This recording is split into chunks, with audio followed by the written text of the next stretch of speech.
Game loops are key in defining the rhythm and feel of a game. They should support and enhance the gameplay to offer the player a fun experience, to keep them interested and engaged. Good game loops are easy to explain. In Monster Hunter, you kill monsters to get better gear, to be able to kill stronger monsters to get better gear, and so on. In Dark Souls, you reach a new area and die until you get good enough to go to the next one. In Breath of the Wild, you explore the open world to find shrines to have more health and stamina to continue exploring the open world and finding shrines. These game loops work because of the mechanics and gameplay they're built upon. During these last months, I've been iterating over Quetzal's gameplay in the core game loop to offer the best possible experience to players. To do that, I tried to focus on what I liked the most about the game.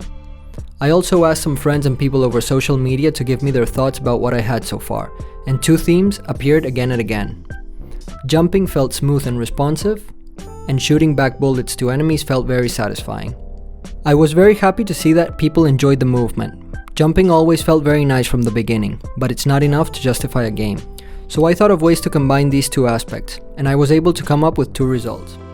I refactored the swipe mechanic to be able to aim in 8 directions, so players can diverge bullets upwards, downwards, left, right, and the 45-degree angles in between. This goes against the decision I had made in the last devlog, in which I settled on a much simpler solution. But I decided to go for it and iterate until I found a system that felt fun to play. The swipe mechanic has the particularity of making the main character thrust upwards when you shoot a bullet back. When the player is thrust upwards, the double jump is reset and the player can stay in the air as long as they find bullets to hop on.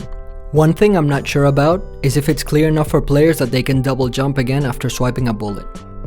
Let me know if you have any thoughts regarding this. I thought of adding some visual indicators somewhere, but I want to avoid heads-up display elements as much as possible. The end result is interesting. It may take a bit to get used to it, but once you get the hang of shooting back bullets and hopping in the air, it feels very rewarding.